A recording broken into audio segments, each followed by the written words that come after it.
Viewer discretion advised. Refrain from watching if you're short-tempered or get offended or annoyed easily, or if you're under the age of 18. Also, don't watch if you're touchy on the following subjects, such as mental health, suicide, firearms, veterans, dark humor, swearing, violence, war, small parts of political and world events. The host, co-hosts, and guests are not professionals, so anything mental or physical health related topics mentioned on Asylum Arms, take with a grain of salt and contact your doctor or therapist for advice or questions on those subjects. Maybe, yeah. All right, guys, welcome to episode 29 of Asylum Arms. Today we have It's Twiks with us today, and I feel like I'm forgetting something. Oh yeah, I am. I kind of have a sponsorship to read, don't I? Yes, you do, sir. That's true. All right, so this podcast, I don't feel like taking up, so I'm going to try to verbal read it from my mind. This podcast is sponsored by Audible. With Audible, you can download on any device and other platform, well, any device, all devices. And if you lose your spot, you can listen and watch on them across devices, and you won't lose your spot at all. And you can get if you can't use your credits up to a year, you can still use your credits up to a year, which you can use to get a book, custom series, and all that good shit. Also, God, I thought it would be easier to solo read this without the script, but apparently it's not. No, I think you're gonna need a script, bud. Yeah. Okay. Oh well, I've read most of it, but I'll reread it with the script. Yeah. My mind's drawing a blank. I'm sorry. I've been streaming for 10 hours. My mind's drawing blanks. I blame it on streaming for 10 hours. That sounds like a you problem. Sounds like a you problem, fool. Well, it's not a problem. Yeah, you're getting good at those. Yeah.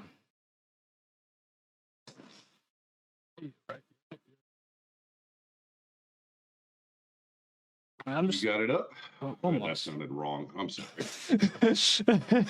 And real fucking wrong. We're just not doing the better help sponsorship, but yeah, it needs to be stuff. So, all right. So, Audible. The app is completely free and can be installed on all smartphones, tablets, and devices. You can listen across devices without losing your spot at all. And if you can't decide what you want to listen to, don't worry. You can keep your credits up to 1 year and use them to binge watch a whole series if you like.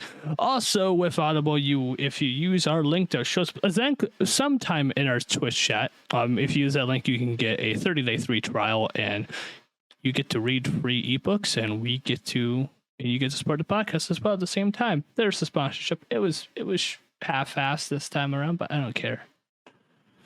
It worked. It worked, exactly. Okay, does that sound better? Twiks, do me a favor. Say something real quick so they can hear you. Hello. How are you? Oh, Twix is way down low. There we go. He's up now. I turned my mic up. Talk now. I turned you up. Hello? That should be better. Okay, is he better now? Can you hear me, Kay? Why am I co-hosting when Kay's in here? You mother. He's at work. He's at work. Forced bastard. He's at work. He doesn't work.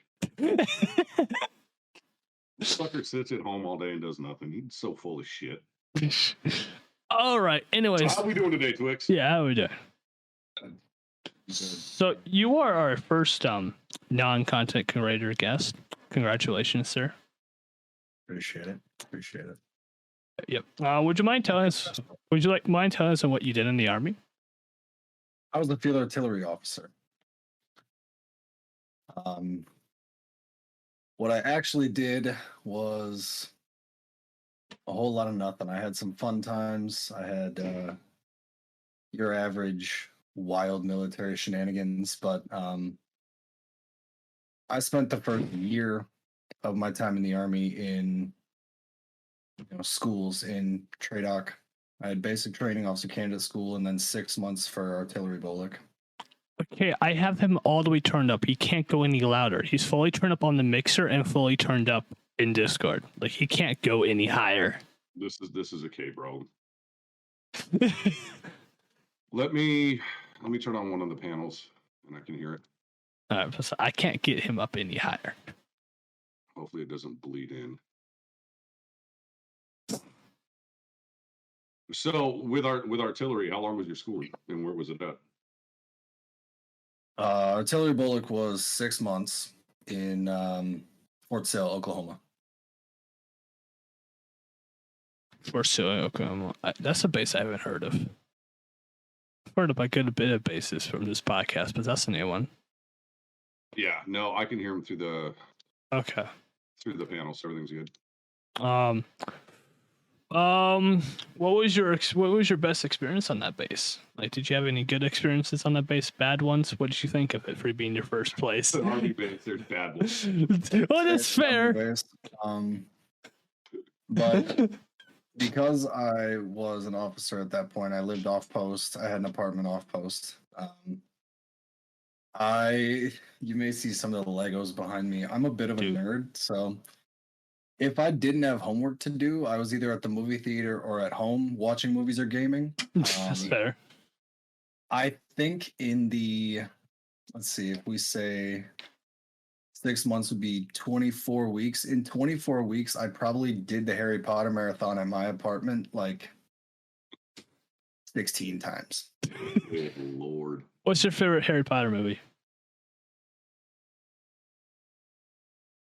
That's a good one. Mine's Half-Blood Prince.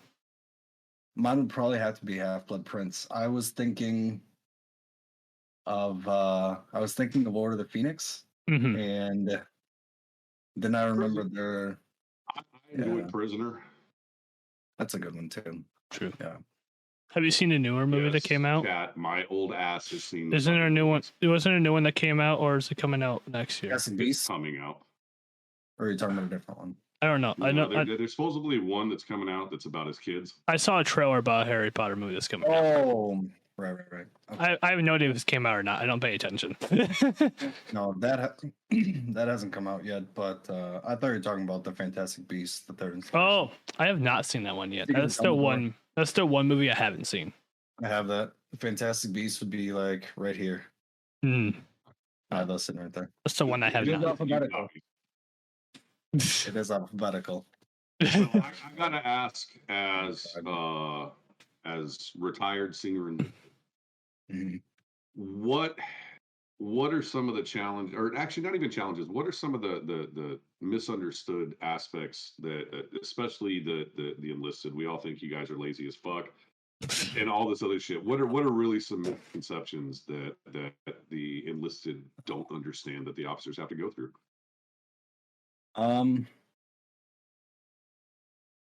If I had to speak from personal experience, I would say I did a lot of work behind the scenes. I worked in S3. I worked in battalion operations for the most of the time, and it was just hectic. But by comparison, Motor Pool Monday, where, as we know, it's 100% mandatory for everyone to be there. Right. And kids would be sitting on their phones, not PMCSing vehicles, right?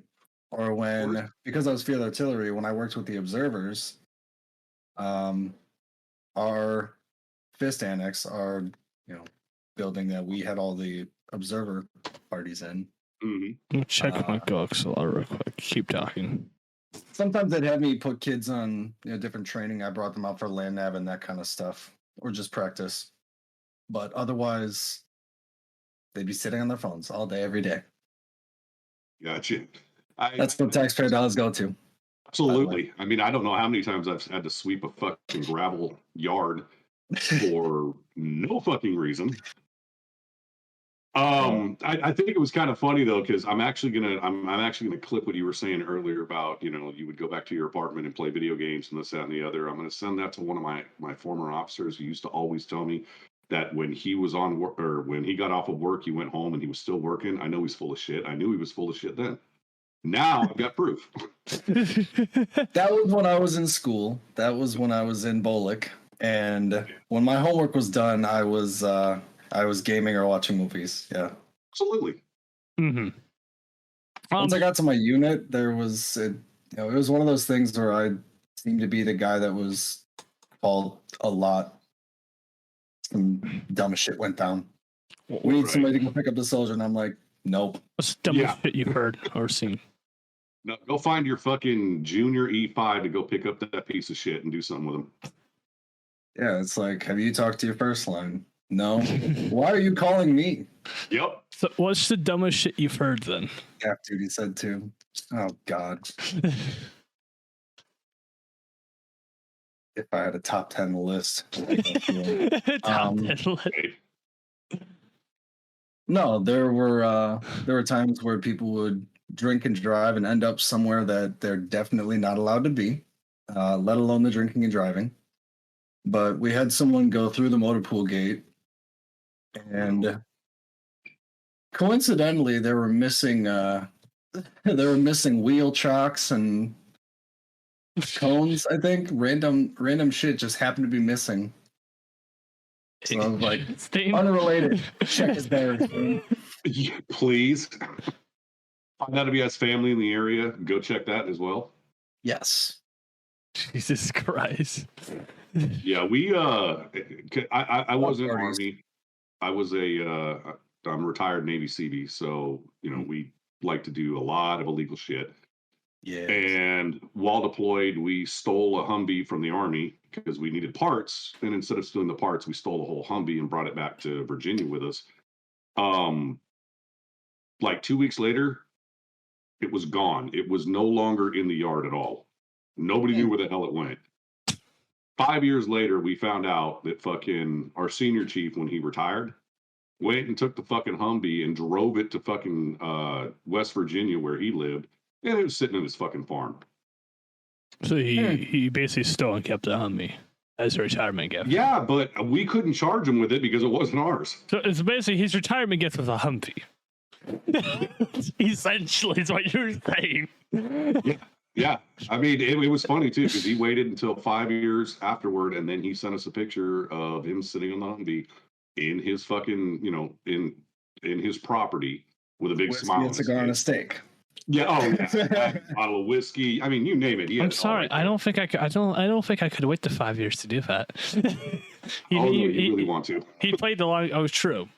He definitely played the long game for sure. Yeah. Yeah, he played it right. 100% played it right. So now, how long were you in? Just my first couple of years.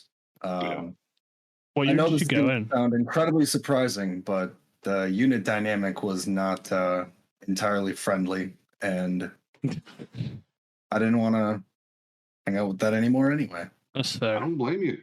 What year did you go in and come out?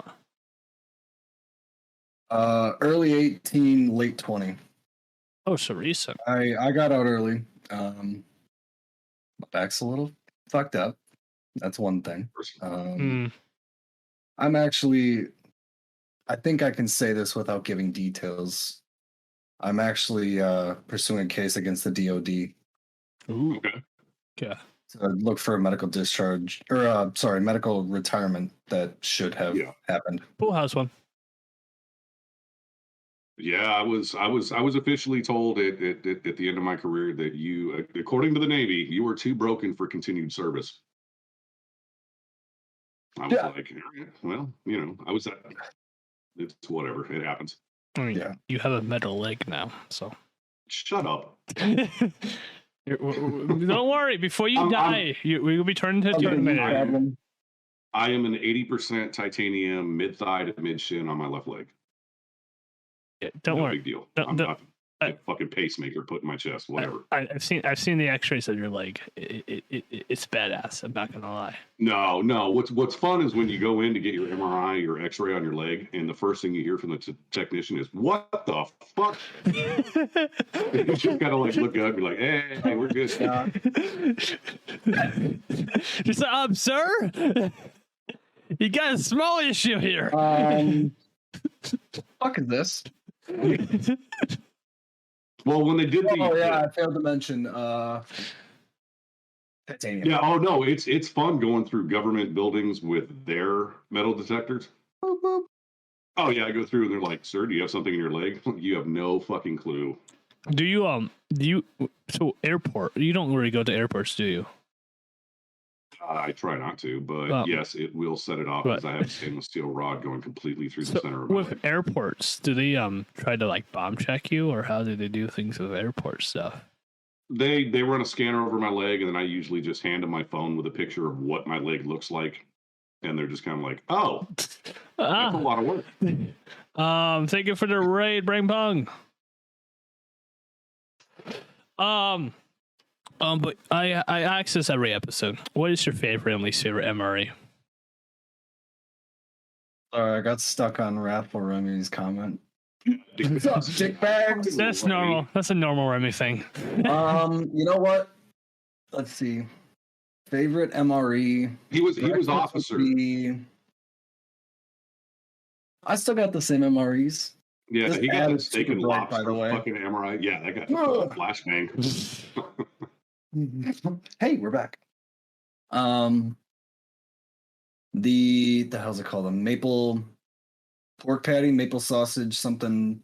Yep. A maple pork patty. That one, banger. I would put the Yeah. syrup on everything. I would go with that. Yeah, I put the syrup on everything, even if it didn't make sense. I still But did. as long as you don't use that syrup on what they called fried rice. What they called is the key phrase. Yeah.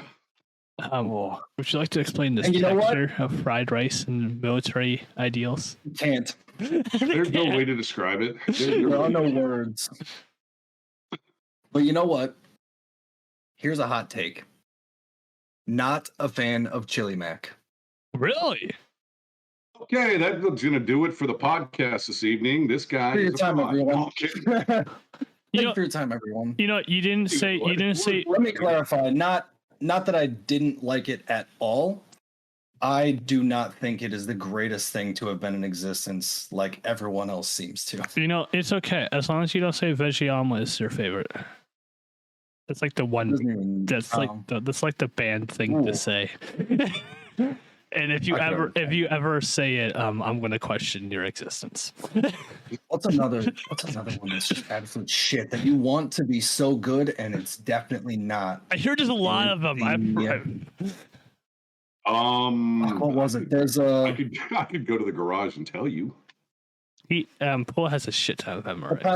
pesto pasta. That was horrible. Something Nothing wrong. in nature is that color green. Remy loves meat in his mouth. In their True. mouth. I don't know if you're True. sorry if I misidentified. No, you, he's a Remy. he. Love meat. Okay. He loves meat in his mouth. Yes, he does. It's been proven. I think it's been on stream a couple times. I think we're good. It's been proven a few hundred times probably. So do you have any favorite basic training stories? His basic training is a little different. I don't know No, what it his is basic not. training is. I don't know what his No, it is basic not. training I is. got fucking gas. Would you like to explain to me what your basic training is? My So, basic let training- me ask you real quick. Did you go to OCS? Yeah. Okay. All right. We'll let him. So I went to school and then I went to basic and OCS. At the end of, I should say about the last year and a half. Yeah, last year and a half of college, I was doing a civilian minor for like the ROTC type stuff, the military science and leadership. Mm-hmm. And when I left, I wanted to be infantry and nothing but was hard stuck. And I was also the guy, still would be if I wasn't broken, but I was also the guy that wanted to either go SF or Rangers. I want to drop my packet as soon as they let me. That was my plan. That was my dream. That was my goal. And I left for the Army engaged. On my birthday, as soon as I got to Oklahoma, on my birthday, she left me. When everything was signed, sealed, and delivered. Get the fuck out. Because Don't if tell I me had Cody was chosen there. infantry, well, yes. Yeah. Before I left and didn't know about it. And then as soon as I left and Okay. All right. yeah, it was Jody for sure. So But what's the difference between officer and normal? I don't know the difference. at least he called you normal. He called you normal. Well, these guys. Yes. Like, what can you explain to this podcast the differences in this It's a leadership role. leadership role? If you looked at my unit, you'd wonder how those two things correlate, how those people were considered leaders, but we won't go there. That's fair. That's fair. And I can also bring this back to basic training because I was going to say in basic and OCS, my drill sergeants in basic and my NCO cadre, my enlisted cadre in officer candidate school, did their damnedest to instill people with the right mentalities, the officer candidates, of how to treat people, how to do things, how not to do things.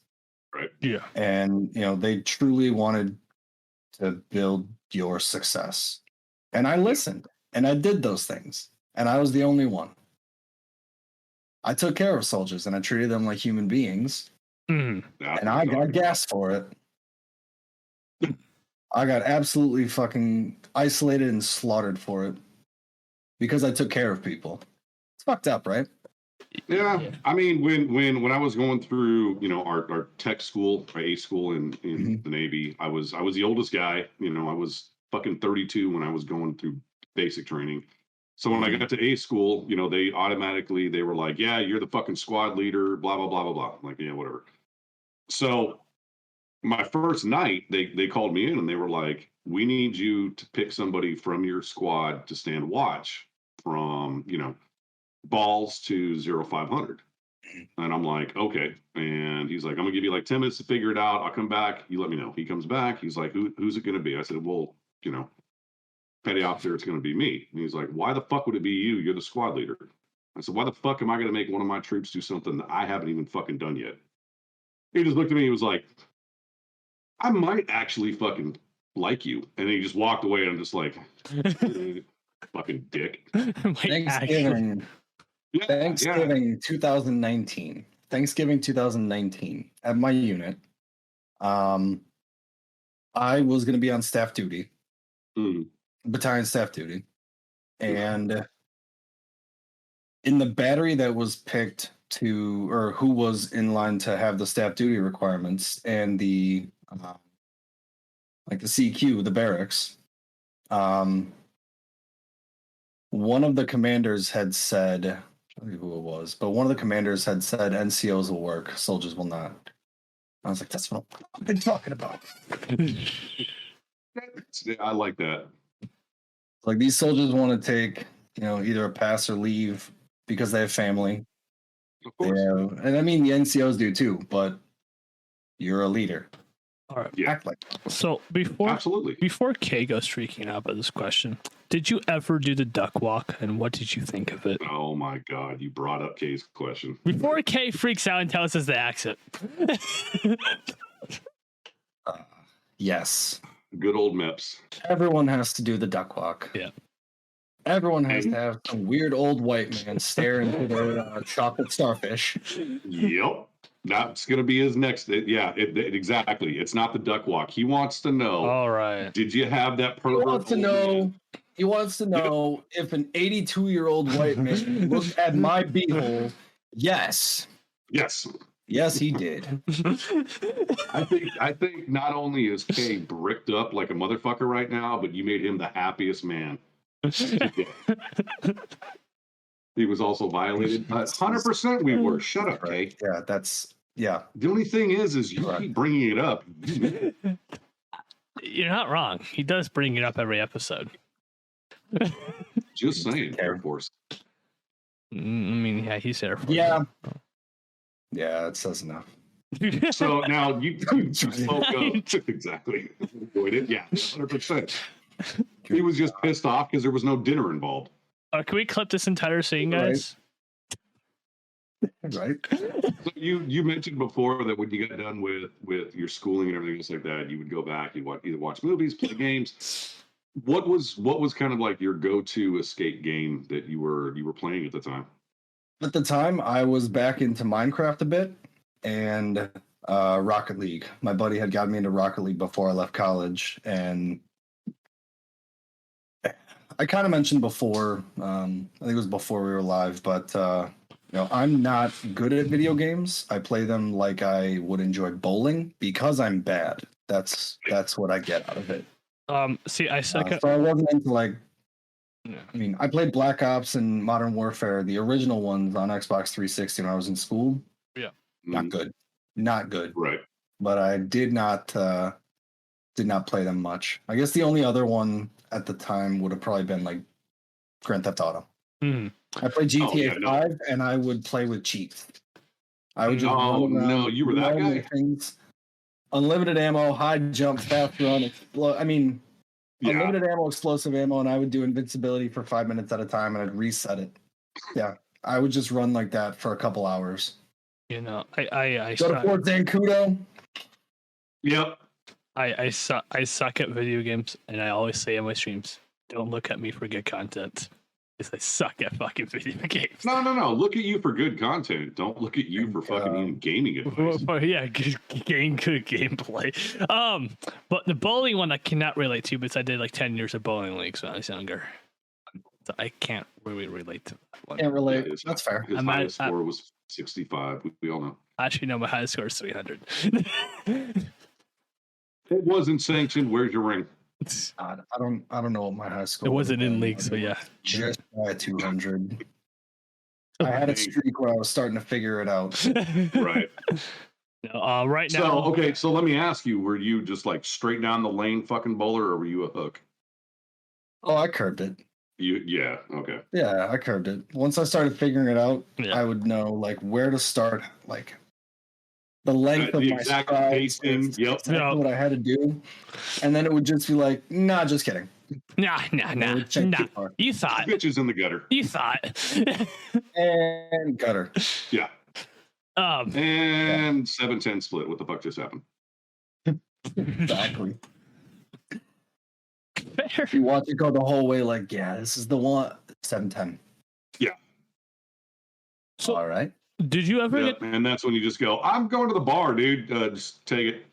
And then I would blame it on the liquor. You see? Of course. Yeah. See? Tracking. So, Hey, look, chat. It's simple. Enlisted Tracking. officers, we have the same problems.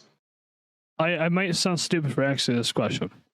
Did you ever get Yeah, deployed? you I did not. Okay, I'm not sure if officers get deployed or not. And that's not a stupid question. Okay, I wasn't sure if you guys get deployed or not.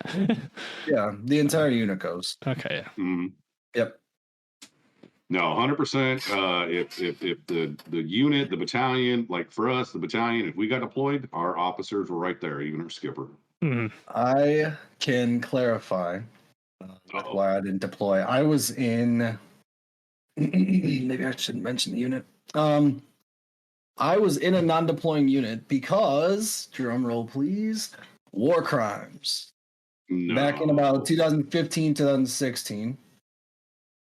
I might already be saying too much. I'm assuming Paul knows this unit. There was an incident where people hopped the fob and killed innocent civilians. So Okay, I know exactly what you're talking about. Oh, that's a wonderful thing. I not good. I know a little bit about the Army. My father was an officer in the Army, so Stop war crime for the first time. Okay. shit. Fuck, I know.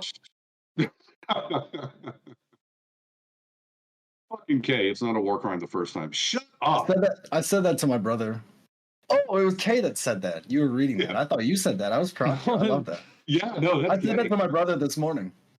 It's funny No as shit. shot. He never heard that before, and I was like, really? Yeah. And after the second or third one, might be a problem. That's fair. Yeah. I It's mean, like- if it's I like could sum up for a second just to explain why I said this to my brother, it was funny. Oh, as shit. please. So my brother's a police officer, and he Oh, worked until shit. midnight. Yeah, he worked until midnight. We also own a gutter cleaning. I can English gutter cleaning business. So Yeah. we had a job this morning we were going to do.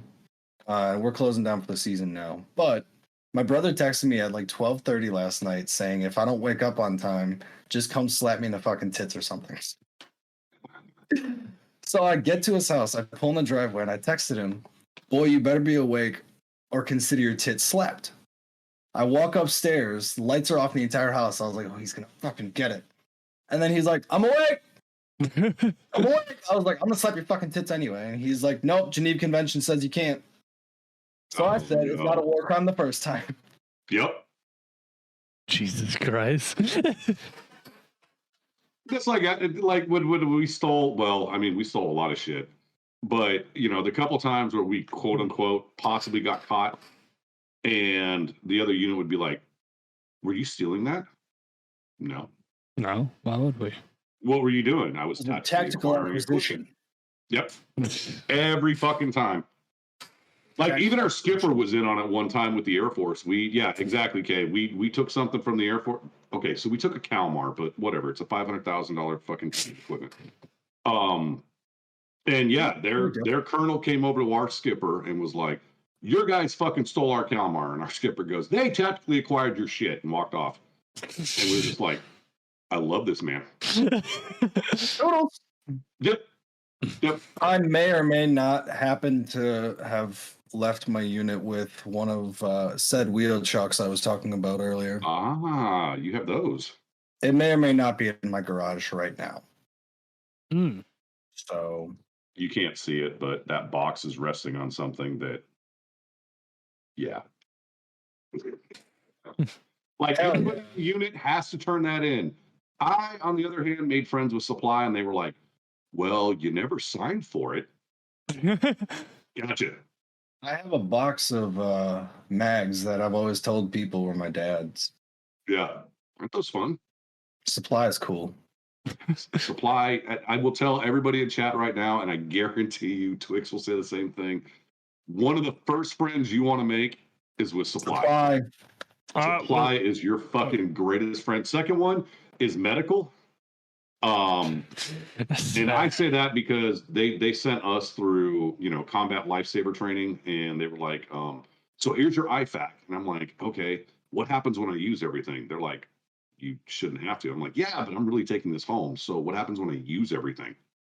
And they're like, oh, well, we'll just restock you. I'm like, see you next week. That's what we're talking about. I'll see you next week. Yep. And I don't know what you call it in might be like was it Yaman in the Navy? Is your paper folks. Yes, paper pusher. My leave packet needs to have someone to take care of it.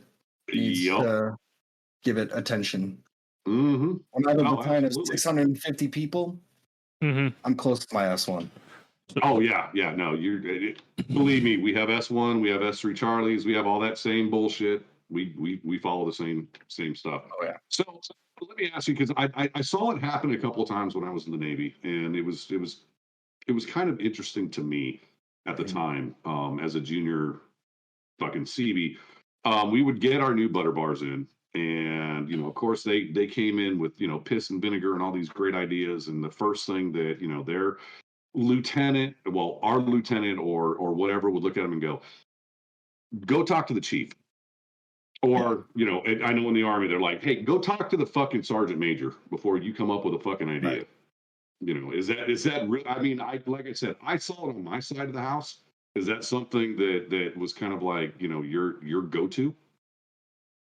My unit was not that way.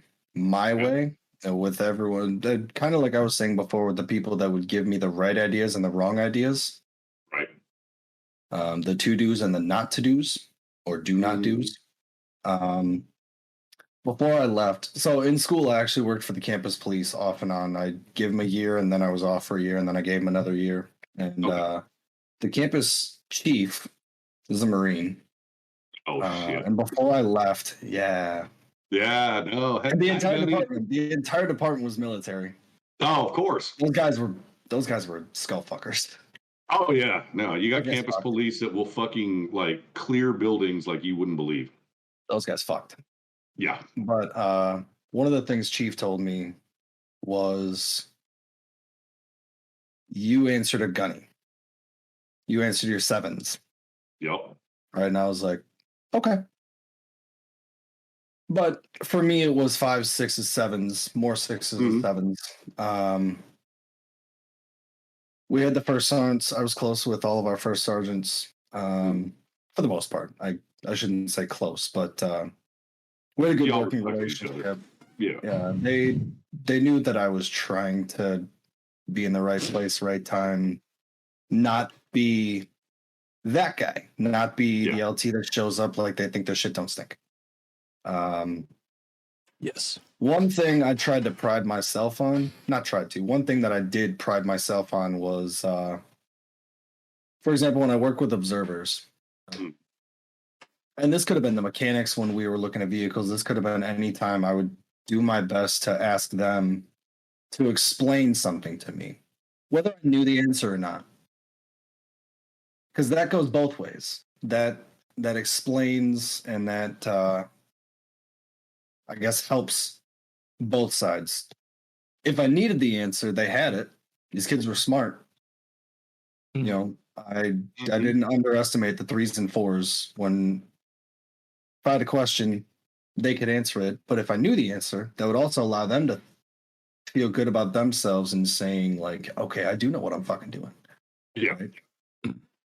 Or they'd go back to the barracks at night, at the end of the workday. They'd be like, yo, we'll say Twiks. Yeah. Lieutenant Twiks asked me to fucking, like, he could either say, what a fucking idiot. How is he an officer? Or he could say, like, he actually sat there and listened to me. Like, that made me feel fucking awesome. Yeah. All right, so we have a question from Kay. What do you miss most about your time in your service? I miss my soldiers. I still talk to 2 people out of my battalion of 650 people. I talk to 2 people from my unit. I miss my guys so much, and I lost touch with so many people. I talked to a mechanic, and I talked to one of the LTs that I was good friends with. Mm-hmm. I said I was the only one. He's an exception. I'd say out of, that'd be a total of, we'll say 65, 70 officers. Mm. I was probably one of 4 that treated soldiers like human beings and not like property of the United States government. Yeah. Right. So good on you, man. I miss people. Yeah, I grew up an officer brat. Thank you, Dad. But I mean, he was the same way. I mean, he was very high ranking, but he loved his enlisted to death. He started out enlisted, made his way through this, that, and the other. Vietnam. Back then, if you outlived your unit, you were promoted. He made a couple of ranks because he was one of the last guys quote unquote alive that was up for the next one. So when it was time for him to retire, his enlisted gave him a really hard time. They loved him to death. He loved them to death. Didn't want to retire. It was time. So they kind of became unruly. So he was like, okay, and he still was, buds with them, this, that, and the other, until it was retirement day. And then he told the entire unit, you're going to be in your dress blues in Alabama in the summer, out on the field. The retirement ceremony is 5.5 hours long. He watched half of his battalion faceplant from dehydration. And as the other old scroll, I just have a couple things to say. 100%, he did it, and he almost fucked me over because I went in the Navy while he was still active duty, and I had just got done with basic training. I just got done with A school. I had just got to my first command, and we were getting ready to go on to a field training exercise. Yeah. And I get a phone call from his major, and he was like, "Hey, but your dad's retiring. He really wants you there." And I'm like, "Okay, when's the dates?" And he was like, "Well, it's this date." I'm like, "Oh shit, I leave for the field that day." And the major goes, "Well, if you want, I'll go ahead and call your command and let them know who your dad is, and we'll get you out of the field training exercise." And I'm like, "You do not fucking do that shit." I'm like, "I love my dad to death, but do not make that fucking phone call." So he didn't make it, and I'm glad he didn't, because I don't want to be in my goddamn dress blues, especially the Navy, because it's all cotton. I mean, it's the heaviest fucking I'm uniform really sorry, wore. Dad. I had the FTX. Yeah, I am horrible. So sorry I missed it, sir. Yep. So yeah, no, and then tonight knowing I can't go to your ceremony. Exactly. Well, the bad part was my commanding officer knew who my dad was. Yeah. So we were out in the field training exercise, and he ran into me. I was, I had a 12-hour shift in a firing pit, and he comes walking up, and he was like, "Well, construction man, blah, blah, blah. Why the fuck are you here?" And I said, "Sir, we're, doing a field training exercise." "Yeah, your dad fucking retires in like 5 hours." "That's why I'm in this pit, sir." Why I'm here. Yeah. And he's just like, "Well, we'll talk about that later." Not a conversation I like to have. Fair. It's no, that's all right. Thanks. Yeah. No. Fuck that shit. No, my dad was a corpsman in Vietnam. Good shit. Dad's dad was a corpsman. Mom's dad was a colonel, JAG, Army. Oh shit. Uncles. New I had a military lot of family, military in the family. A lot of military in the family, but also a huge family, so it's still not even proportionally significant. It's crazy. But you grew up in a military Like, household. my mom's the baby of 7. Oh shit. Okay. Yeah. I'm the baby of 4. There you go. So Yeah. big set, decent sized family. Big family. Yeah. I mean, like a full fucking practice squad family. You got. Yeah, my mother is the mother of like a family of 5, but she was adopted into it. But then her mother is a family of like 15. Mm. I mean, look, during the Great Depression, there wasn't a lot to do. You couldn't drink. Prohibition was in effect. So, I mean, you had to fuck. You could drink, you just illegally. Yeah, well. And also, a lot of it wasn't exactly they that. shot you for taking a shot. I mean, true. That too. That's true. Yeah. That's true. So as a leader of anything in the military, we always had to do the same bullshit every Friday, which was that goddamn safety brief that you knew 9 times out of 10 there was like 3 or 4 soldiers sitting over here, or CBs or sailors, airmen, whatever, fucking Marines that absolutely did not listen to what the fuck. Whatever the fuck. It's funny. What? Yeah. Did you? Because I know I did it. I would throw random shit in the safety brief. I'm to see so if glad anybody, you said that. That's what I was going to come out with. That's what I wanted to know. I was the only one that would throw random shit in. Yes. I had the most fun with safety briefs. I also did a couple like salute batteries because I was artillery. I did salute batteries for our division change of command. So for a 2-star, Right. anyone that doesn't know. And for the Corps, change of responsibility for the Corps, command sergeant major. Yep. So when I did safety briefs for these guys, these were like, this was the goofball bunch that when I said I need people, they were like, take him. I don't want him for a week. Right. Mm-hmm. That's who I had. And I love those guys to death. Yep. Guys and gals. I had a couple females. Oh, fuck, that was so much fun. When I would give them safety briefs, I would throw in stuff like, don't add to the population, just subtract from population. Don't end up in jail, don't end up in the news. But if you end up in jail, assert dominance quickly. Yes. Or if I was giving, a real safety brief, I'd also throw in the middle somewhere. I'd throw in the middle somewhere something like, and don't use power tools as sex toys. Yes. Right. I've actually used that one before. Shit like that. Yeah. I love that one. I had to use that one because it came into effect one time. A lot of them, I would throw odd shit in, like, don't skydive naked while high. Okay. It wasn't because I was just making shit up. We had a couple of incidences in Nevada where that happened. So when I transferred to Mississippi, I was like, well, they looked at me, they're like, well, you're the fucking E6. You go ahead and fucking give the safety brief. And I would throw in just like random shit, like, don't go skydiving naked high. Don't impregnate, the commanding or the base fucking Master Chief's daughter. Stuff like that. I mean, like really basic shit that you should know. You know what? Unfortunately, some people were like, I'm pretty sure he just dared me not to do this. When my battalion was getting a new command star major, people were making the jokes like, all right, who's going to be the first one? Fuck Sergeant Major's daughter. Yep. And then he shows up with his family, and his daughter was like 9. That's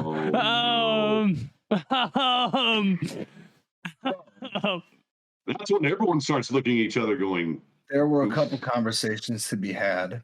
In hindsight, just a few. We thought we were being funny, sir. Yeah. Yeah, we had no idea. Make a joke, sir. And I was like, You got some explaining to do. I thought you Yeah. were from California, not Alabama. Yeah. Sorry. I'm just kidding. Yeah. On top of that, do you know what Google is, you dumb fuck? Yeah, you can find this stuff out. Yeah. We had that episode where we had a new command master chief for the base, and we got a call Monday morning after a 4-day weekend or some shit like that. And, we get all we hear is, I want to know who such and such is. And we're just like, well, who the fuck are you, first off? Right. And he was like, well, I'm the command master chief of the base. And I'm like, oh shit. And I looked over, I was an E5 at the time. So I looked over at, my LPO, and I handed the phone. I'm like, dude, it's fucking on you, man. And he puts it on speakerphone, and he's just like, what can I do for you? Command master chief. And he was like, I want to know who blah, blah, blah is. And he was like, well, he's one of my troops. What can I do for you, command sergeant or master chief? And he was just like, I've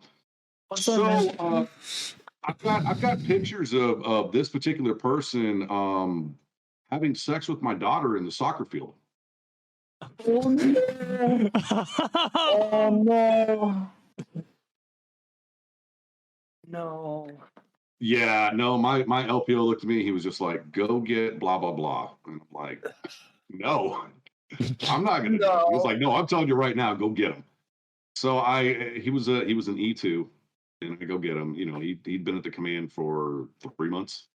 Yeah. And, I was just like, blah, blah, blah, come with me. Just fucking follow me.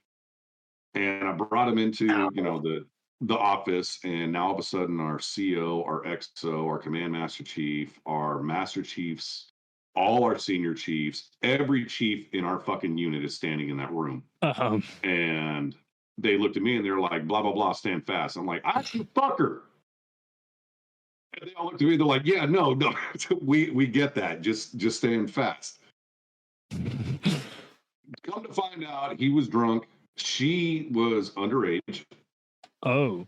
She had been drinking. They met at the McDonald's on base, and shit happened.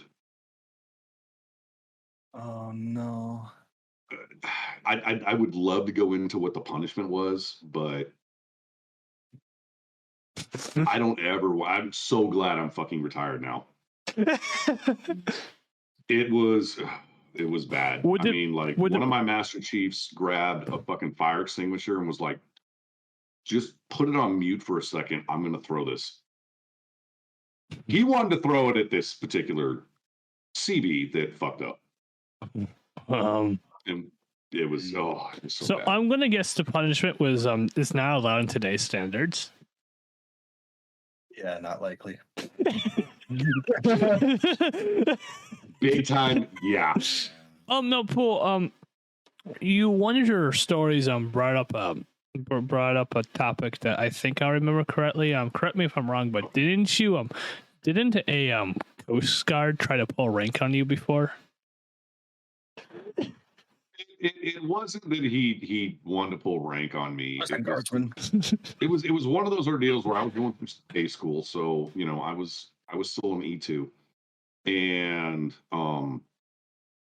it was on an Army base, Fort Lost in the Woods. I fucking hate that place. Me too. But there was a master chief, and it happened with the Army too. It ended up happening with an officer in the Army, but there was a master chief from the Coast Guard that was on the base. And I walked by him, and I didn't address him because I didn't know who the fuck he was. Didn't understand the uniform at the time. It was like, we were pretty far apart from one another. He flipped the fuck out. Obviously, fucking recruit, stop what you're doing, blah, blah, blah, blah, blah. And I'm pictures everywhere. Exactly. One of those guys. And I was, I was walking with a E6 at the time. He was cross rating. So he was going through school. And we both stopped, about face, looked at him, listened to his bullshit. And he was like, I'm a goddamn master chief in the fucking Coast Guard. And I had a bottle of water. And I said, oh, and I dumped it out. And I said, go to work. And I walked off. I was drunk. I do. We all know that there's a reason why there's a height requirement for the Coast Guard, and it's 6 foot because that's as deep as they fucking go in the ocean. Little pussies. Sorry. Shit, I probably shouldn't have said that. I don't care. I mean, I think you said it before in your episode, so it's okay. Shit, I'll anyway. I got no problem talking to them about it. I want you to bring up this story when we have a Coast Guard on. I will get you fucking Taz on this show. Me and Taz have already had this conversation. Okay. He fucking hates when I bring it up. I had a couple things like that where it was, somebody of importance, someone who has their picture on the wall, right? The chain of command, somebody. Yeah. There were a few times that somebody would show up to like staff duty or to the barracks in the middle of the night in civilians. Right? It's like, I could probably recognize you in your uniform. I don't recognize you in a ball cap or in cities. Your civilian clothes, right? Like just your average everyday fucking dude. It's also 0-1. So if these guys are tired and don't recognize you, we've been up for 16 hours, sir. Sorry. Yeah. Right before I left my unit, because like I said, I got out late mid 2020. Back in March of 2020, my unit was down at the National Training Center, NTC, in California, right? Yeah. Okay. And I was on rear D because at some point I was going to be getting out, and I was like, no, I'm broken. I'm not fucking going. Right. There's a lot more to this. I'm the reason that the brigade commander is no longer in the United States Army, but that's a much different story. He tried to bring profiles to NTC. He tried to bring medically fucked up people, like people getting a med board, getting medically retired or discharged. Yep. NTC, so he had his numbers. And yeah. What is it NTC for other people? National Training Center. They go down and they practice large unit. They do large unit like force on force. Just like it's deployment practice. It's large unit deployment practice. Yep. Okay. So this would be like my entire brigade. I said my battalion is 650 people. There are 7 battalions in the brigade. Right. That's why they go to something like that. Yeah. Is to bring a unit that big. But you're not doing that in Lowmore, Iowa. I'm sorry. Yeah. And I was also going to say where we normally do our training, but I don't want to get people to narrow down the unit. It's all good. And so you're not going to do it in Yakistan. You're not going to fuck it? Yeah, exactly. I'll say Yakistan if anyone knows where that is. Sounds like you had a wonderful unit. We've all had great fucking people. But when he tried to do that, and I talked to my commander and I was like, hey, I'm supposed to get my shit. I'm not going anywhere. Good try though. Right. He's like, you know what? That's a valid point, LT. I'll have discussion with the brigade commander, let him know your concerns, blah, blah, blah. And I didn't go. But I then made a phone call to IG's investigative general. I made a phone call to IG and I had this master sergeant. It's an E8. I had this master sergeant like, let me call my colonel and someone will be in touch with you, sir. And I was like, roger that, bud. Yeah. 3 days later, I find out that 4 days later, I find out that the brigade commander's under investigation from a soldier. He was like, yo, did you guys fucking hear? And then I pulled him aside after he was done, like spouting all the boys are losing their fucking minds. And I was like, of course. By the way, that was me. Yep. and how many people we're not only shocked, but we're ready to high five, bow down to you. They were like, we're going to the bar, I'm buying drinks.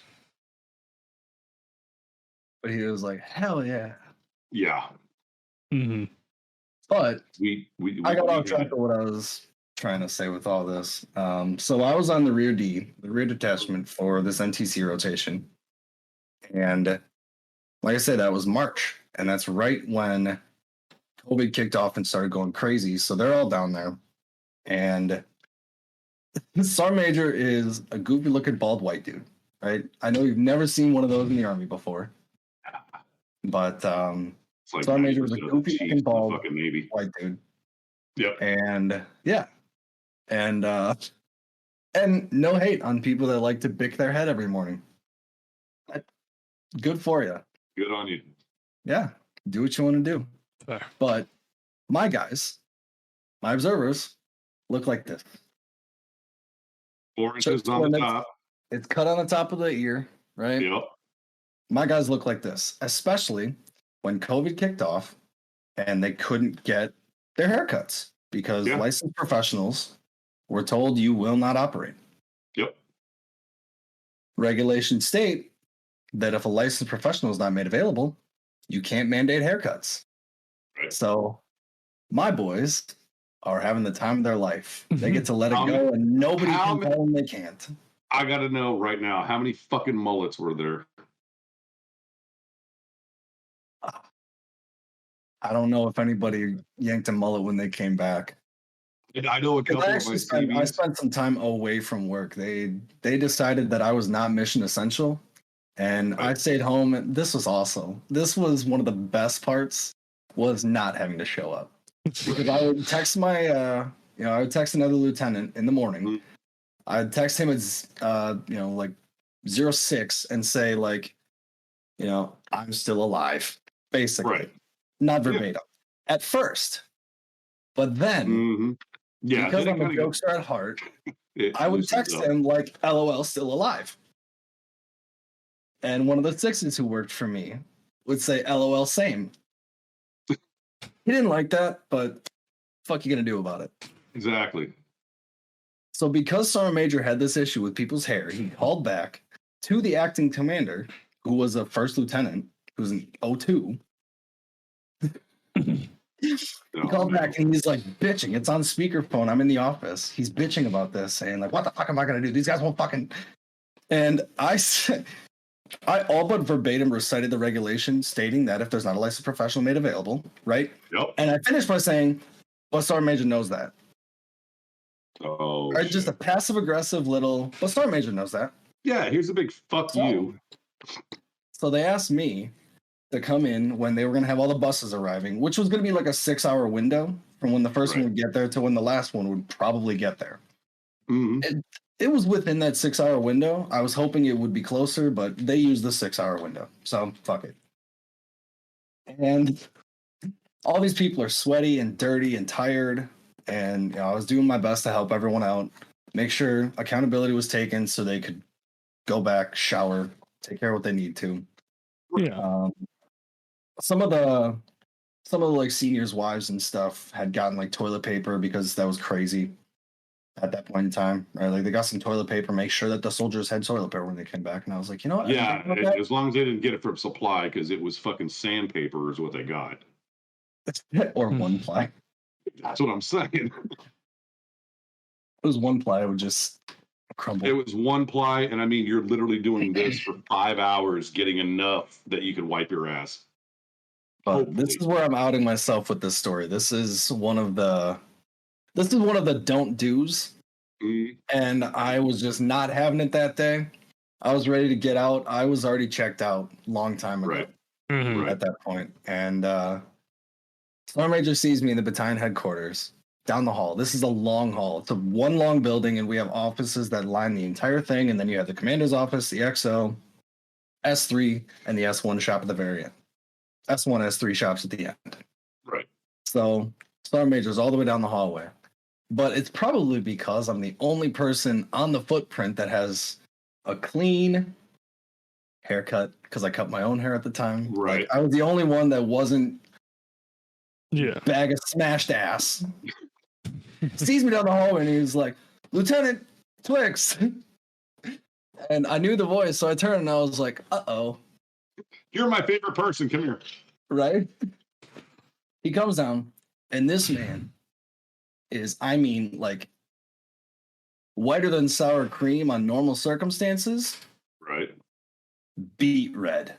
Screaming at me about the audacity to talk to him in that way, etc., etc. I could not repeat to you what he said because I was phoned out and I knew how I was going to respond. So he is just full bore going at it. And when he finished talking, I put my hands in my pocket. I looked down at his feet, and I said, "I'm sorry, Sergeant Major. I must have misheard you. Were your feet together?" Oh no. That's the only time I ever did that to somebody. I wanted to out myself because I still think to this day that is just the funniest fucking thing I've ever done. You know that every fucking senior enlisted from that point on was like, if you see this motherfucker, I had. kill him. I mean, not like well, no, I wouldn't say in the literal sense because I know some shady motherfuckers, but Yeah. Sergeant Major that's some funny shit. He went to the commander, the battalion XO, 3 captains that I worked for, the major that I worked for, and he told everybody. All the first sergeants, he told everyone. I'm sure word got down from, the fucking E1 to, the command sergeant major. Everybody was aware of what you did.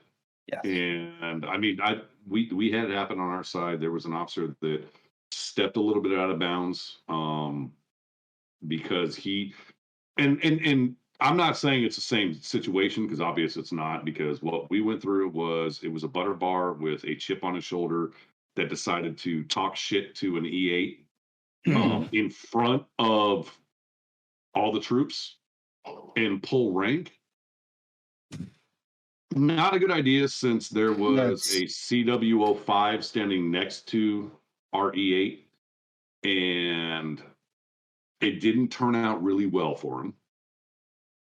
That's But how the you rest earn of yourself us, a dick slap. it was worse than that. I mean, when you have a chief warrant officer go, "Look, bitch," in front of an entire battalion, everyone's just going, "We probably should turn around at this point." Maybe You too know, low. and our captain or colonel for the Army, he went inside, and the XO went inside, and the command mass chief went inside, and it was just this junior officer and a CW04. Not a good time for the officer. For us, greatest fucking day of our life. Probably died. He didn't die, but he came really close. Because, Can we talk about murder on the podcast? Yeah, sure. I mean, Warrant, before he decided to do what he did, he looked over and said, "I want you to go find the corpsmen, all of them, That was and plural. bring them here." Okay. Yeah. All 6 of them need to come with me. Nice. See, he's being proactive. I respect it. 100%. He cares about his troops. He cares. Exactly. Got it. Okay, Kay, 100%. People. I'm going to back up for a minute because, Kay, you said all bullshit aside, I wish I had leadership like you. I'm going to 100% agree with that. I had my bad officers. I had my really good officers. I'm really close friends with my retired warrant officer. Before I was retired, he retired first. I will say, I kind of had mixed feelings about talking with an officer because I am kind of biased. I'm enlisted. I get it. But you're not one of those douchebags. Thank you for not being one of those douchebags. My boss is prior Air Force, and he's 100% a douchebag. He still loves to talk about how dumb I am, but at least you're not as dumb as he'll either pick Marines or Navy, and I'm like, okay, who takes you anywhere ever? Yeah. I don't remember what his job was, but he loves to give me shit about being an officer, and he's like, yeah, every chance that I got, I fucked with that. I was like, good for you. Yeah. I'm proud of you. If you actually did that, good for you. So that's funny to me. That was one of the things I would die laughing about is, I would always hear, hey, Army officers are better. Yeah. Sure. I was an E4. I had to go to AP Hill.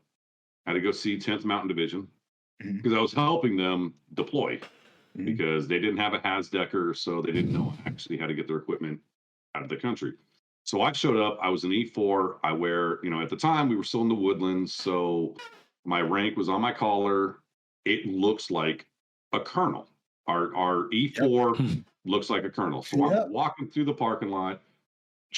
Sure as shit, 4 fucking officers from the Army, snap to, they're all butter bars. Good morning, sir, blah, blah, blah. And I looked over and I'm like, oh, fuck my life. So I snapped the salute back. I said, stop, sirs, I'm an E4. It's not necessarily. He was just like, so you're not a colonel? I'm like, well, it says fucking Navy. Yeah. And he's just like, well, your collar device. And I'm like, oh, shit. I'm like, so how far is it to actually get to headquarters for 10th? And they were like, 300 yards from where you're at. I said, how many of you are coming out of the building? Probably about 60 of us. Oh. So I had to do this constantly. I had to stop, sirs, sirs, ma'am. I'm an E4. I'm giving you a courtesy salute because you obviously outrank me. Do not call me sir, blah, blah, blah. And they're just like, your guys' ranks are stupid. I'm just like, sure. And then I get inside, and the colonel looks at me. He's like, so how many times you get saluted? And I'm like, how many motherfuckers do you have in your unit? All of the times. Yes. That is how many times. Yeah. All of the times. I will tell you, and I will say this against Kay, and I love you, Kay. Shut the fuck up because you're stupid. Y'all's Air Force ranks make no sense. I know the Marine ranks. I know the Army ranks. I know the Navy ranks. I mean, You want to look, shit Coast Guard. yourself? Coast Guard is, fucking Homeland Security. Nobody cares. Y'all shit doesn't make a goddamn bit of sense. I look at an airman. I don't know If you want to airman shit yourself, check out Space Force ranks. I just did that like a week I saw ago. that the other day. Fuck me. Yep. Oh my god. It's like, so what does it mean when you have 3 up and 27 down? I think he's a recruit. What the fuck he is? Right? Yeah. Sounds like they're playing fucking Battleship. Our chevrons, and I'm like, who are you? It sounds like they're playing fucking Battleship by the way you just talked there, Pool. So 3 up and 3 down. It's like 3 up and 27 down with the Air Force, and that's a recruit. So we have chevrons, and we have what is considered a reverse chevron. So one goes up, and you got this, and one goes down, and you got this. But each one on top of each other makes a different rank. But in the Air Force, no, their shit's different. They've got this stupid circle with a star in it with fucking wings coming out of it. And there's like 97 of those, and that means he's an E2. But if he's got 97 of those and one down and like a fucking antenna on top, I don't know. He's an E5, I think. Yeah, smiley face in the middle makes you E6. No, actually, that's a good way to look at it. Fuck. Holy shit. So Twiks. Angry cops where the army. Oh no, I've already seen it. So Twiks. Yeah, I follow his page religiously. 100%. Love that guy. Twiks, did you how was the adaptivity going back to the real world from military, like the transition from Getting out during a global pandemic? Yeah, how was that transition? Transition back to civilian life for most people is very, very rough. Just depends what you go to and how you prepare yourself. And during a global pandemic, I think made it a little bit harder. I couldn't even imagine trying to fucking get out during that bullshit. Yeah. Without going into depth, obviously, this is more than just a podcast type thing, but like my mental health was at its worst. And that says a lot. Yeah. But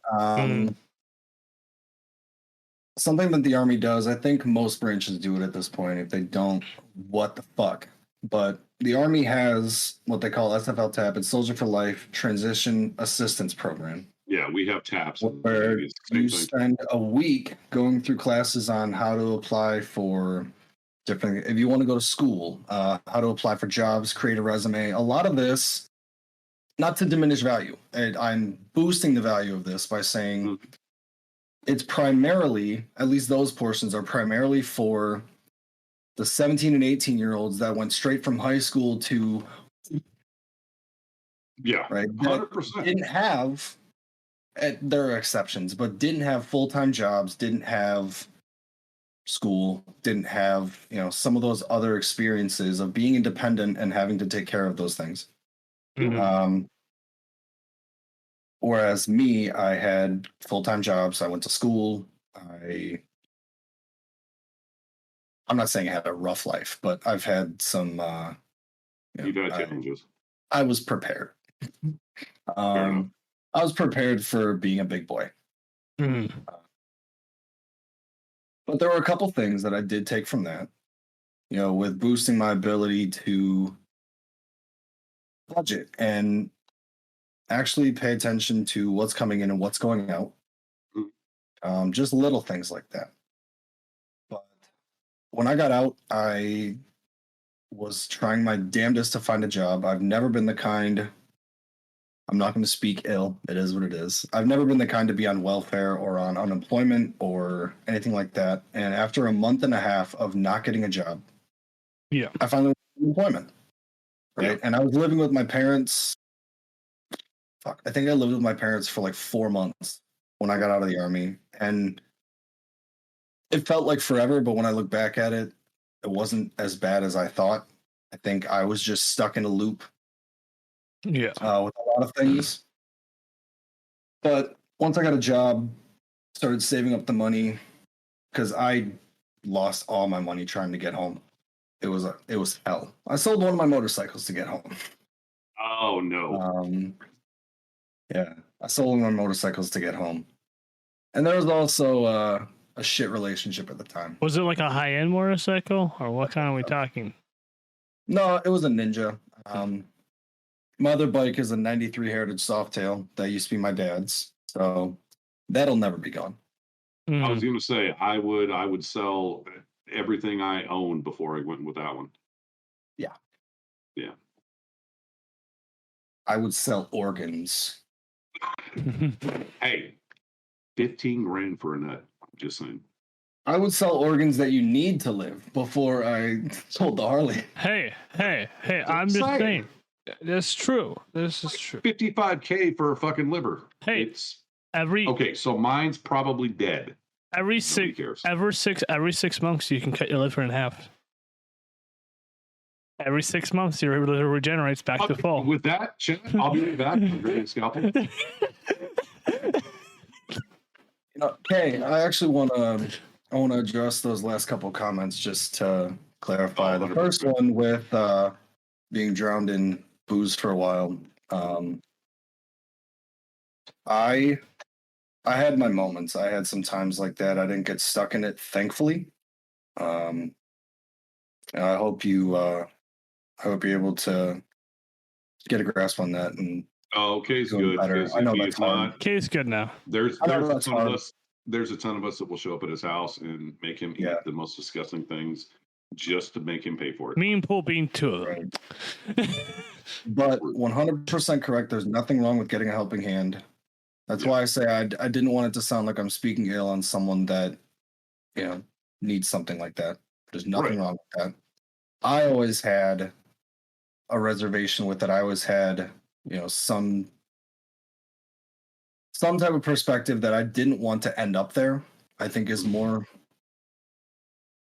what I was looking at that as, is I didn't want to end up there because I would feel like you failed. That's a pride thing with me trying to be the best I can be. I would feel like I failed at some point. 100%. Yeah, that's not saying that you fail to have to get there. Twiks, you ever need to talk? But it's a mindset that it's a mindset that we were given when we were in the military. Right. You don't ask for help. You take care of it yourself. You do whatever it needs to be done to get the fucking job done. Once we're transitioning out, all of a sudden, we still have that mindset, but we can't apply that to civilian life because it's not the same anymore. I can't turn around and go, shit, my back hurts. I really need help. Hey, constructionman or airman or soldier, blah, blah, blah. Hey, come over here and help me. All of a sudden, I'm on my own and I've got to figure it out on my own. Yeah. And it's just, no, I 100% get it. I think TAPS is one of the good sides of getting out, but I will be honest, a week is not long enough. You get like 3 or 4 days of, okay, so here's what the VA can do for you. And then you get a couple of days of here's how to write a resume, here's how to do a job interview, here's how to bring forth what your abilities are when you were in the military to the civilian life. And then they're just kind of like, all right, so go do it. And you're just kind of like, okay, so I got this giant book of bullshit that I've written in and that you talked to me about. But I just spent like, for me, I just spent the last 11 years, 5 months, 22 days being told how to fucking do something. So how the fuck do I make this work? Yeah. It's their mentality with those programs and trying to cram all that into a week is the same as everything else with briefs or classes or whatever it may be on different topics over and over, where you drink from a fire hose and then they go do it. I spent more time getting information, briefs, this, that, and the other before I went on deployment compared to when I got out. Mm-hmm.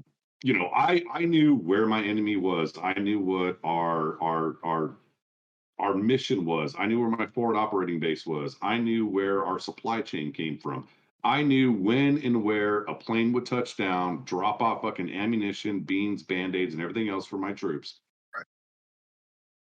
To a T. I mean, literally to a T. But when it was time to get out, all of a sudden it was just like, all right, so here's the deal. We're going to give you a real brief summary of what it's like to be a civilian, and good luck.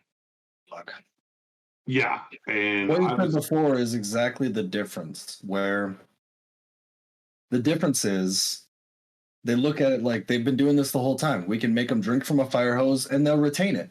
The difference is when I leave and I drive 2,000 miles home, I can't say, hey, Captain so-and-so, I need you. I can't say, or if I was an enlisted soldier, I can't, text or call my first line and say, hey, I fucking need you. I'm 2,000 miles away from everyone now. Yeah. Hopefully, you have your friends and family to pick that up. Yeah. But a lot of times it's still not the same. Yeah. Yeah. I mean, when I got out, it was March 30th, 2020, just before the pandemic. I got out like literally right before the pandemic hit. I got out on a Friday. My last day with the Navy was on a Friday. I walked out the gates, loneliest day of my life. Still think about it to this day. You know, I didn't have my operators. I didn't have my junior troops. I shook hands with 2 people the day that I retired. One was a commanding officer from another unit, and the other one was the commanding officer of the base. They came and found me and were like, blah, blah, blah. EO1, love you. Thank you for everything you've done. I'm really sorry it happened this way, type of thing. I walked out the gates alone. My troops, it was Friday, it was noon. Everyone's getting off early. What the fuck do you think they want to do? They want to kick the door open and bolt to their car and go the fuck home. Totally understand, but it was still a lonely time. I went home. I was good. Friday, Saturday, Sunday, perfectly fine. Monday morning rolled around, 03:30. I woke the fuck up, got out of bed, put my uniform on, started walking down the stairs. My wife comes down the stairs and goes, "What the fuck are you doing?" I turned around, I was like, "I'm going to work." She's like, "Bitch, you're retired." And I was just like, "Oh yeah, I'm going to have coffee with whiskey. I'll be right back." She just looked at me. She was like, "Just have coffee." And it took me like 2.5 months to figure out, and I did it like every other day. I'd wake up 03:30, I'd put my uniform on and go down the stairs, I'd get downstairs, look at the coffee pot, it would fire up, and I'm like, I'm not fucking active duty anymore. I'm not even in the fucking military anymore. So I'd go out back, I'd let the dog out, I would drink coffee, I would see all my junior troops running around, and I mean, like literally, I had two of them. These little motherfuckers, I hate them. They would run by my backyard and they go, "Hey, you one, fuck you," and run off. And I'm just like, first off, if I kill you, I can't be charged as a military crime. So you might want to stop. And the other part of it was like, I've got a blowgun and I'm going to shoot you in the ass. It may have happened once. Jesus Christ. I actually want to ask you if you heard about this. Yeah. In October, let me think. Probably November 2018. Okay. Yeah. There was an FA bullet class that shot out into, what the hell's that city? Into a neighboring town. Right? Overshot out into the public. Okay. Like in a farmer's field. Did you ever hear about that? Yes, I did. That was my class. Fair enough. That was my battery. No shot. That was. I was going to slowly but surely work down the unit structure until I told you that I was on that gun, but had nothing to do with the ammo. It's fine. It's perfectly fine. You didn't. I was going to work down the unit structure until I said I was on that gun. You didn't breach it. We're good. Yeah, true. I wasn't in charge of the ammo. I was catching the casings that came out. I was catching but I was on that gun, and we had a moment, and it wasn't until this was on the news, and it was in hindsight of saying like, "What the fuck," that I actually processed how it went down. But when I thought it over, I remembered that shot, right? Because I felt it. I heard it. Yeah, I heard it. I felt it, and I was like, "That was different." Weird. That probably didn't go the way we planned. Yeah, weird. But moving on, right? Because we also had, here's a fun little story. Anyone that wants to hear some goofy artillery nonsense, we would have competitions. It'd be between whoever loads the rounds, whoever catches the discharge, and the chief of the gun. Right. Right? Whoever's button on it. We could pull it out every single round if we wanted to, or we could wait a while. Yeah. But I was betting every single round that when I would catch that, I'd tap and clear, and I could flip it and get it to land upright for a case of beer. No shot. For a case of beer. I was betting every round. I lost a couple, but I got really fucking good at it. So eventually, Gun Chief's like, "Sir, I don't make enough money to buy you this beer. What are we going to fucking do?" And I was like, "You know what? It was all in good fun. We'll just call it good." Call it good. Yeah. I was like, "You know what? You give me 1 6er, we'll call it good." Yeah. We did an emergency lift for Team 2 on the sea line. Yeah, I can actually speak about it. So we pulled this quote unquote stealth boat. At the time, it was unknown stealth boat, for the SEALs. Nowadays, you can go on fucking Google. Believe me, the Sea Lion, 1, amazing ship. 2, it's remote controlled. The pilot can stand on top of the ship and drive it. 3, I'm not going to tell you the rest of it. Isn't this the one you had to pick up? Yeah. Well, no, we had an emergency. This was after I did the initial pick. Okay. Where I was threatened with like my entire life, like wanted to kill my family if I fucked it up. Jesus. But we had an emergency lift. We showed up. We did it. And the warrant officer walked up and he was like, "Y'all did great. Thank you so much for getting on the trailer. What do you drink?" I'm like, I'm the crane shop supervisor. I'm in charge of the largest crane program in the entire Navy. There's 11 of us. So I was like, Jack Daniels. He was just like, "Check." And that was it. They left. Hell yeah. 2 hours later, he calls me. He was like, hey, go to your fucking crane, the 200-ton Manitowoc, open the cab, pick your shit up. Okay, fine. So I sent one of my junior troops out there, and I'm like, hey, look, go to the 200-ton Manitowoc, pick up whatever the fuck is in the cab, bring it back to the office. Good deal. He was like, all right, right back. Comes back. He was like, EO1, can I have help? Like,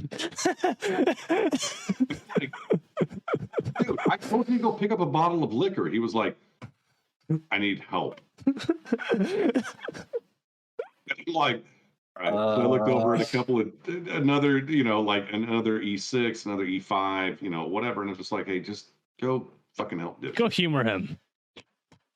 This motherfucker brought in 12 cases of Jack Daniels. God! Unit budget! It had to be. No. At that point, I called I called my Alpha 6, and I was like, do you guys need crane shop for the rest of the day? He was like, no, you guys are good. I'm like, this is 10 o'clock in the morning. And I'm like, so it's Friday. I'm like, can I send him home? He was like, fuck it, who cares? Go ahead. I was like, roger that, sir. Hung up the phone. I'm like, crack it. So we crack one case. We are shit-faced by fucking noon. And then we get a call, an emergency call. Oh, it's God. the Army. They have a tugboat that has a hole in it, and it's sinking. And all the seaweeds are shit-faced drunk. All the crane operators are completely fucking trashed.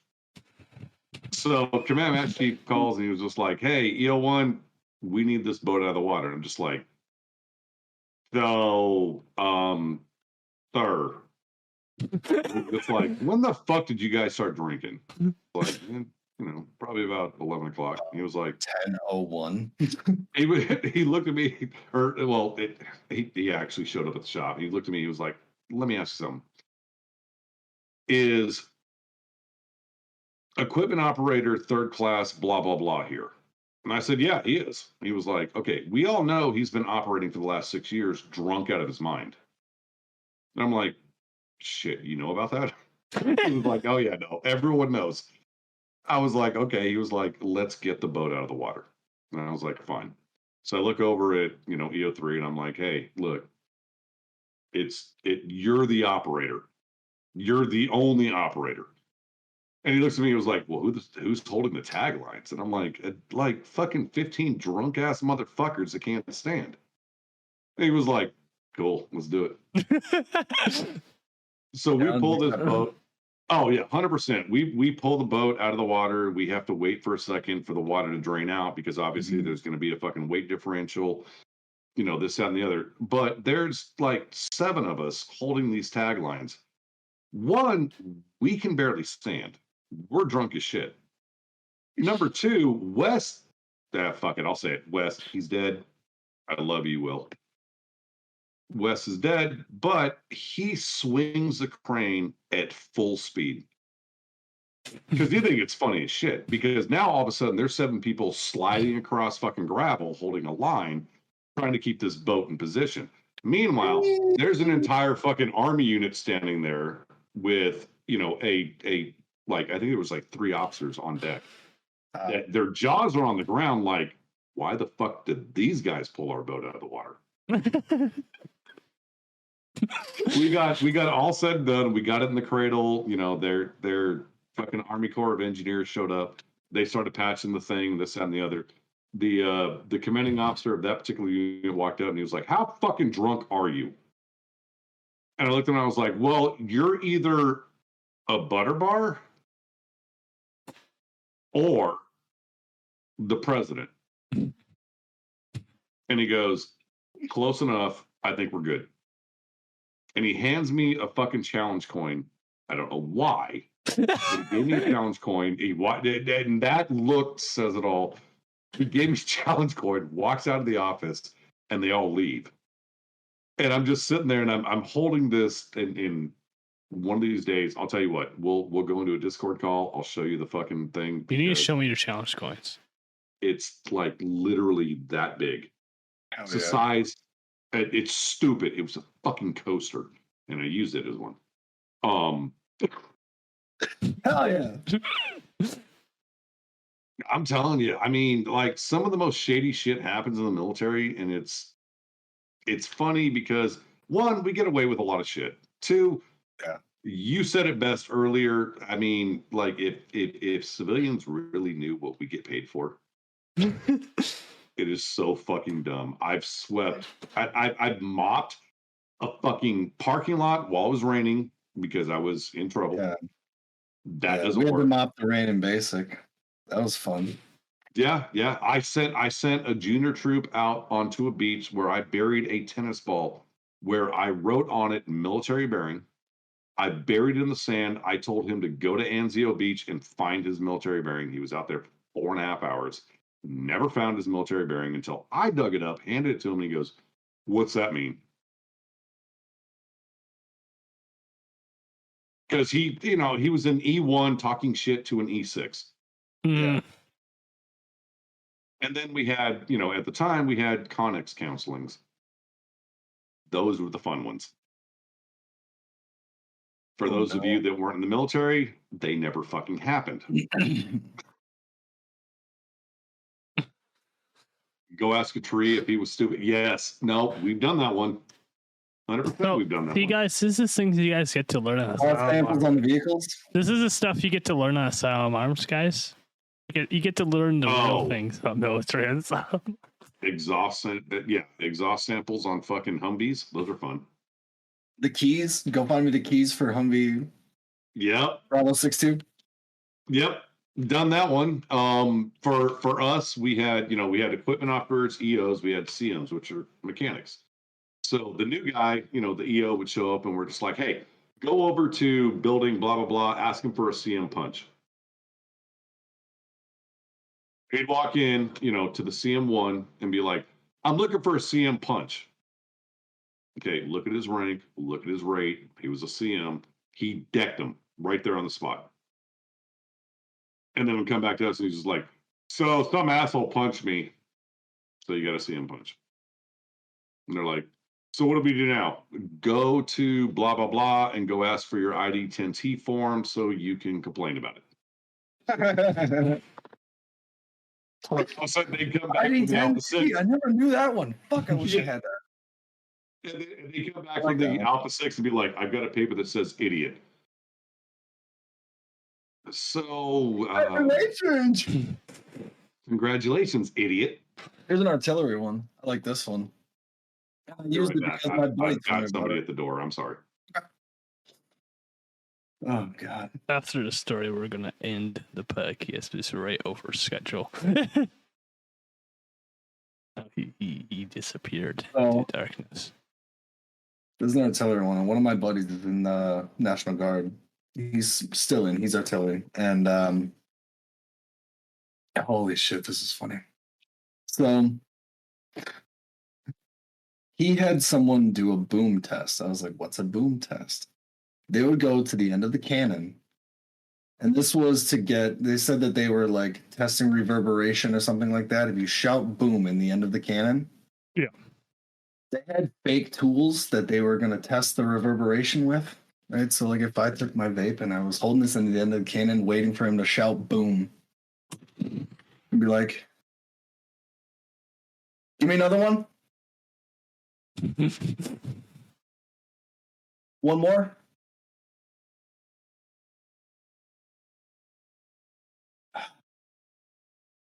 You really got to sound off. Say it with your chest.